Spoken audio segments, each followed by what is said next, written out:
ಮತಿಯ ತೆರೆದೊಳಿರುವ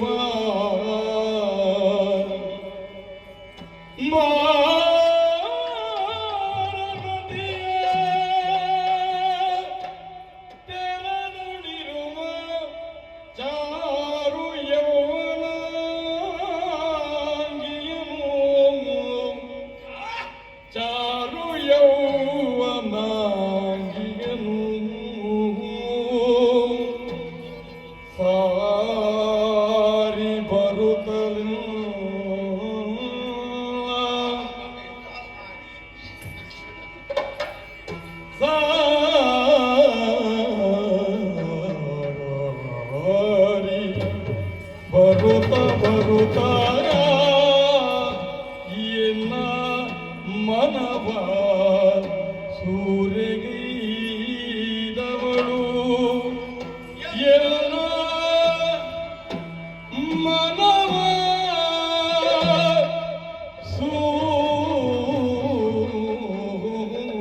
ಸೂರೆಗೈದವಳು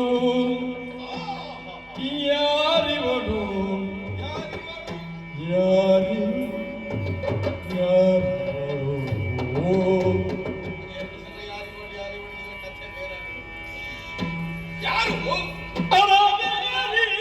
ಚಿನ್ನದ ಬೊಂಬೆ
ಎಂತಹ ವಿಸ್ಮಯ, ಎಂತಹ ವಿಶೇಷ! ನನ್ನ ಭ್ರಮೆಯೆಲ್ಲ ಒಮ್ಮೆ ಕಳಚಿ ಹೋಯಿತು. ನಾನು ಇಷ್ಟರೊಳಗ ಭಾವಿಸಿದ್ದೇನೆ ಆ ಹರನರಸಿಯಾದ ಗಿರಿಜೆಗಿಂತ ಸೌಂದರ್ಯವತಿಯರೇ ಲೋಕದಲ್ಲಿ ಇರುವುದಕ್ಕಿಲ್ಲ. ಅದಷ್ಟೇ, ಸುಮ್ಮನೆ ಒಂದು ಗಾದೆ ಮಾತು ಹುಟ್ಟಲಿಲ್ಲ. ಮೂಗೇ ಇಲ್ಲದವರ ಊರಿನಲ್ಲಿ ಅರ್ಧ ಮೂಗಿನ ಮನೆ ಚೆನ್ನ. ಕಣ್ಣಿಗೆ ಚಂದ ಕಂಡದ್ದಾದ್ದರಿಂದ ಆಹಾ ಕೈಲಾಸ ಪರ್ವತದಲ್ಲಿ ಇರುವವರ ಒಬ್ಬರ ಮುಖ ಆದ್ರೂ ನೋಡ್ಲಿಕ್ಕೆ ಆಗ್ತದೆ, ಒಂದಕ್ಕಾದ್ರೂ ಸುಖ ಉಂಟು. ಕೊರಹು, ತಲೆಯ ಮೇಲೆ ಕೋಡು, ಕೆಂಗಣ್ಣು, ಏನಾದರೂ ವಿಕಾರವಾದ ಸ್ವರೂಪದವರೇ ಇರುವುದು. ಅವರೆಲ್ಲರ ಮಧ್ಯದಲ್ಲಿ ಆ ಗಿರಿಜೆ ನಮಗೆ ಹೆಚ್ಚಿನದ್ದಾದಂತಹ ಸುಂದರಿಯಾಗಿ ಕಂಡಿರಬೇಕು.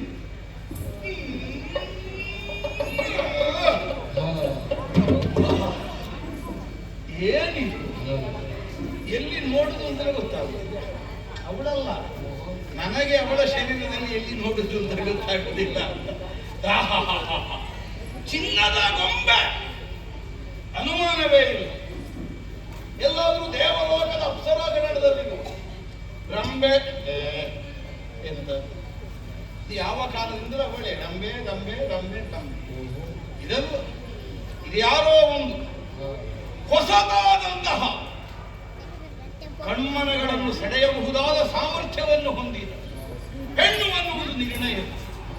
ನೋಡಿದ್ದೇ ನೋಡಿ ನನ್ನ ಮನಸ್ಸೇ ಸೂರೆಯಾಗಿ ಹೋಯಿತು.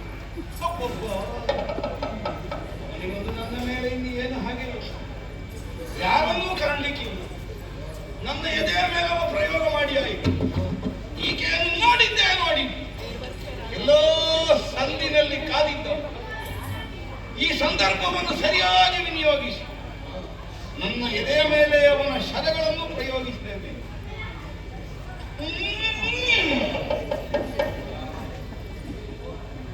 ಬದುಕು ಸಾರ್ಥಕವಾಗಬೇಕೆಂದಾದರೆ ಇವಳನ್ನು ಕೂಡಬೇಕು. ಇವಳಿಗೆ ಎಣೆಯಾದವಳು ಪ್ರಪಂಚದಲ್ಲಿ ಮತ್ತೊಬ್ಬಳಿಲ್ಲ ಅನ್ನುವಂತಹ ನಿರ್ಣಯಕ್ಕೆ ನಾನು ಬಂದಿದ್ದೆ. ಆದ್ರೊಂದು ಯಾರು ಏನು ಎತ್ತು ಒಂದು ದೃಷ್ಟಿಯಿಂದ ಇದು ಸಿಕ್ಕಿದುಳ್ಳಿದೆ, ಇಲ್ಲದಿದ್ರೆ ಏನು. ಕೈಲಾಸದಲ್ಲಿ ನಮ್ಮವರ ಕೆಲವರೆಲ್ಲ ಆಕ್ಷೇಪ ಮಾಡಿದ್ರು. ನಮ್ಮವರೊಂದು ಈಗಲ್ಲ, ಮೊದಲು ಎಂತದ್ದು ನೀನು ಗಿರಿಯೇನು ಬಯಸುವುದ, ಅವಳು ಪರಮೇಶ್ವರನ ಹೆಂಡತಿಯಲ್ವ. ಒಂದು ದೃಷ್ಟಿಯಿಂದ ಸರಿ. ಈಗ ಅವಳ ಸುದ್ದಿಯೇ ಬೇಡ.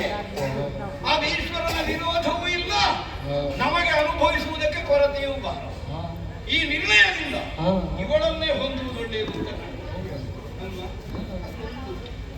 ಯಾರು ಏನು ನಮಗೆ ಗೊತ್ತಾಗಬೇಕು.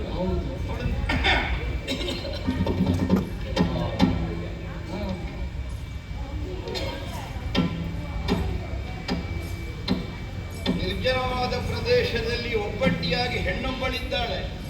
ಪಕ್ಕನೆ ಹೋಗಿ ಮಾತನಾಡಿಸುವುದು ತರಬಲ್ಲ ಅನ್ನುವುದಕ್ಕಾಗಿ ನಾವೊಂದು ಸಂಖ್ಯೆಯನ್ನು ಮಾಡಿದ್ವಿ. ಇದು ನಮಗಿಂತ ಒಂದು ಹೆಜ್ಜೆ ಮುಂದೆ ಇರು. ಹಾಗಿದ್ರೆ ಧೈರ್ಯದಲ್ಲಿ ಮಾತಾಡಿ.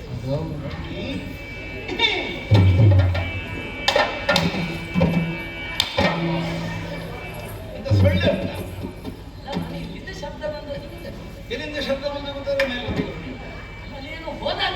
ಅಲ್ಲ, ನೀನು ಕೈ ಎತ್ತಿ ಹೊಡಿ, ಅಡ್ಡಿ ಇಲ್ಲ. ನೋಡ್ಲಿಕ್ಕೆ ಚಂದ ಇಲ್ಲ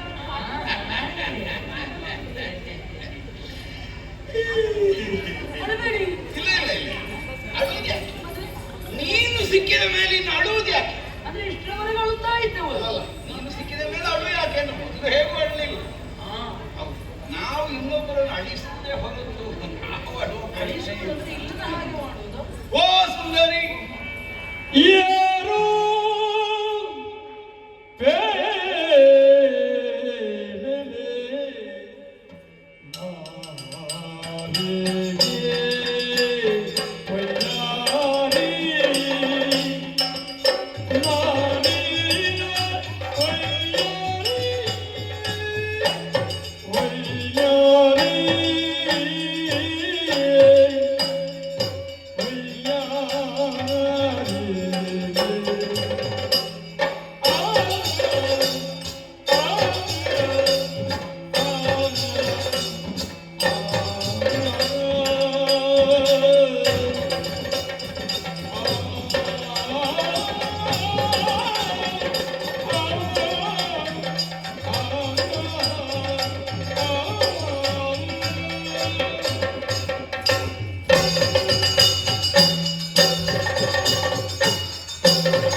ಒಂದು ಕ್ಷಣ ಬೆರಗಾಗಿ ಹೋದೆಯನ್ನ ಯಥಾರ್ಥಕ್ಕಾದರೆ ಇಂತಹದೊಂದು ಇದ್ದೀತು ಅನ್ನುವ ಕಲ್ಪನೆಯನ್ನು ನಾನು ಇಷ್ಟವರೆಗೆ ಮಾಡ್ತೇನೆ.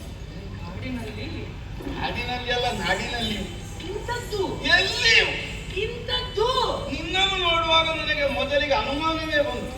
ಯಾಕೆ? ನೀನು ನಿಜವಾಗಿಯೂ ಹೆಣ್ಣು ಹೌದಾ ಅಲ್ವೋ? ಹೌದಲ್ಲ?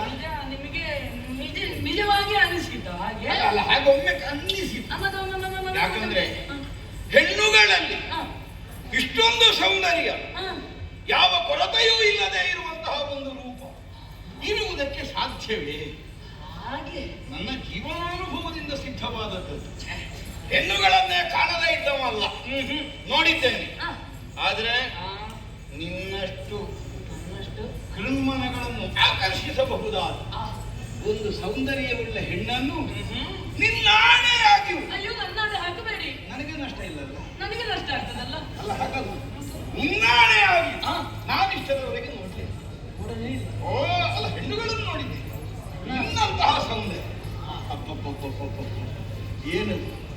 ತುಂಬಿಯಂತಹ ಮುಂಗರು, ಕಾಮನ ಕಬ್ಬಿಲಿನಂತೆಯ ಹುಬ್ಬು, ಅರ್ಧ ಚಂದ್ರಾಕೃತಿಯ ಹಣೆ, ನೀಳವಾದ ನಾಸಿಕ, ಕೆಂಪೇರಿದ ಕೆನ್ನೆ, ಕುಂಕುಮದ ಕರಡಿಗೆ ಆಗಿದ್ದ ತುಟಿ. ಕುಂಕುಮ ಅದು ಒಳಗೆಲ್ಲೋ ಕೆಂಪು. ಹೌದು, ಒಳಗಿಂದ ಕೆಂಪು ಕಾಣುದು. ಹಾಗೆ ಕರಡಿಗೆ ಕೆಂಪಿದ್ದ ಅದು ಒಮ್ಮೆ ಬೆರಳು ಹಾಕಿ ಒಂದು ನಾಮ ಹಾಕುವ ಕಾಣ್ತದೆ. ಇದು ಮೆತ್ತಿದ್ದಲ್ಲ, ಇದು ಇಷ್ಟದ್ದಲ್ಲ, ಇದು ಯಥಾರ್ಥ. ತುಂಬುವರು, ನೀಳ ಕೈ, ಸಪೂರ ಸಂತ, ಉಪ್ಪಿದ.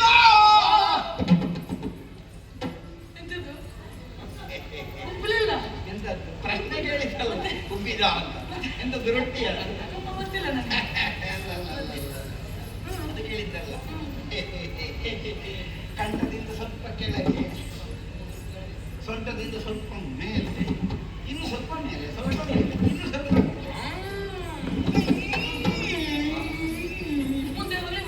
ಅಲ್ಲ. ನಮ್ಮ ಪುಣ್ಯ ಇಲ್ಲಿ ಕೇಳಲಿಕ್ಕೆ ಬೇರೆ ಯಾರು?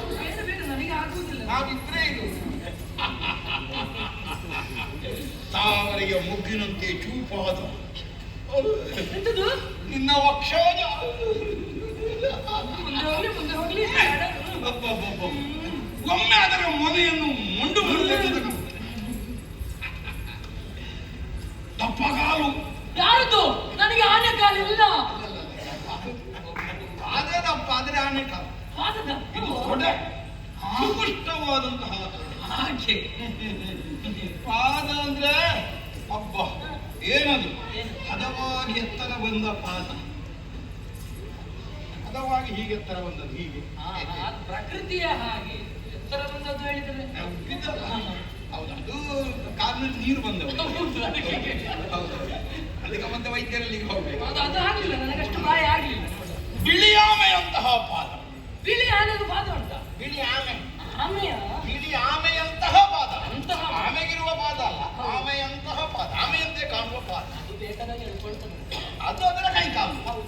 ಇದು ಚಿಪ್ಪು ಸಹಿತವಾದ ಆಮೆಯಂತೆ ಕಾಣಿಸುವ ಪಾದ. ಕಾಲಿಗೆ ಕಟ್ಟಿದ ಕಿರುಗಿ, ಅದನ್ನು ಮೀರಿಸುವ ಶ್ರುತಿಬದ್ಧವಾದಂತಹ ಮಾತುಗಳು, ಇದೆಲ್ಲ ಕೇಳಿಸುವ ಕೆಳಗಿಂದ ಮೇಲೆ, ಮೇಲಿಂದ ಕೆಳಗೆ. ಶ್ರುತಿ ಕೇಳ್ತದ? ಹೌದೌದು, ಕೆಳಗಿಂದ ಮೇಲೆ, ಮೇಲಿಂದ ಕೆಳಗೆ. ನಿನ್ನನ್ನು ನೋಡಿದರೆ ಯಾರಾದ್ರೂ ಕೆಳಗ ಮೇಲೆ ನೋಡಬೇಕು ಅಂತಹ ಒಂದು ಸೌಂದರ್ಯವನ್ನು ಹೊಂದಿದ್ದ. ಆದ್ದರಿಂದಲೇ ಕುತೂಹಲ ಮೂಡಿತು. ನೀನು ಯಾರು, ಇದು ನನ್ನ ಊರು ಯಾವುದು ಮಾತ್ರ ಅಲ್ಲ, ನಮ್ಮ ಮುಖ್ಯ ವಿಷಯಕ್ಕೆ ಬರುವ. ಇನ್ನು ಮುಖ್ಯಕ್ಕೆ ಬರಲಿಲ್ಲ. ಇಲ್ಲ ಇಲ್ಲ ಇಲ್ಲ, ಅವ ಎಲ್ಲಿದ್ದಾನೆ? ಯಾರು? ನಿನ್ನ ಗಂಡ. ಯಾರು ಹೇಳಿದ್ದು? ಅಲ್ಲ ಕೇಳಿದ. ಆ ಗಂಡ ಇಲ್ಲಿದ್ದಾನೆ. ಯಾಕೆಂದ್ರೆ ಮದುವೆ ಆಗಿದ, ನಾವು ಸ್ವಲ್ಪ ಮೊದಲೇ ಎಚ್ಚರಿಕೆ ತಗೊಳ್ಬೇಕು. ಅಲ್ಲಿದ್ರೆ ಮತ್ತೆ ನಮ್ಗೊಂದು ಅಪವಾದ ಬರ್ತದೆ. ಏನು? ಅವ ಎಂತದ್ದು ಮದುವೆ ಆದ ಹೆಂಗಸರಲ್ಲೆಲ್ಲ ಮಾತಾಡ್ತಾನೆ. ಹಾಗೆಲ್ಲ ಅಪವಾದ ಬರ್ತದೆ. ಮತ್ತೆ ಮತ್ತೆ ಮತ್ತೆ ಕೆಲವರು ಆಕ್ಷೇಪ ಮಾಡ್ತಾರೆ. ಮಾತಾಡಬಾರದು. ಅವರಿಗೆ ಬೇರೆ ಯಾರೂ ಸಿಗ್ಲಿಲ್ಲ, ಮದುವೆ ಆದವಳೇ ಆಗಬೇಕು ಅಂತ ಕೇಳ್ತಾರೆ. ಮಾತಾಡಬಾರದಲ್ವ? ಅಲ್ಲ ಹಾಗದು ಉಂಟಲ್ಲ, ನಮ್ಮ ಮನಸ್ಸು ಅದು ಮನಸ್ಸು ಸೂ ಅಲ್ಲ, ಮನಸ್ಸು ಸ್ವಚ್ಛ ಬೇಕು. ಹಾಗೆ. ಹಾಗಿದ್ರೆ ಯಾರಲ್ಲಿಯೂ ಮಾತಾಡುದು, ಎಷ್ಟು ಮಾತಾಡುದು. ನಮ್ಮ ಬೇಡ, ಇಲ್ಲಿ ಹರಿಬೇಡಿ. ಅಲ್ಲಲ್ಲ ಹೇಳಿದ್ ನಾನು, ನಮ್ಮ ಮನಸ್ಸು ಅಂದ್ರೆ ಅದು ಕ್ಷೀರ ಸಾಗರದ ಹಾಗೆ ನಿನ್ನ ಪರಿಚಯವನ್ನು ಮಾಡಿಕೊಳ್ಳೋಣ. ಈ ಅಪೇಕ್ಷೆ ನನಗೆ. ಹೇಗೆ? ಜಡ ತೆಗೀಬೇಕು ಬೆಳಿಗ್ಗೆದ್ದು. ಬೆಳಗ್ಗೆದ್ದು ಮಾಡ್ಬೇಕಾದ್ರೆ ಹೌದು, ಅದನ್ನು ಬೆಳಿಗ್ಗೆದ್ದು ಮಾಡಿ. ಆಗ್ಲಿ, ನನ್ನ ಬದುಕಿನಲ್ಲಿ ಇದು ಹೊಸ ಬೇಡ. ಮೂಡಲಿ ಮೂಡಲಿ. ಬೇಗೊಮ್ಮೆ ಜಡ ತೆಗೆಯುವುದಾ? ಎಂತದು? ಅಲ್ಲ ನಿಮಗೆ ಜಡ ಬೇಕಂದ್ರೆ ಉತ್ತರ ಬೇಕಂತ. ಅಲ್ಲ, ಉತ್ತರ ಉತ್ತರ ಹೇಗೆ? ಉತ್ತರ ನಾ ಹೇಳ್ಬೇಕಾ? ಅಯ್ಯೋ, ಯಾರಯ್ಯದಳು ಜೇಜ ಈ ರೀತಿಯಲ್ಲಿ ಕೇಳುವಾಗ ಆ ಆ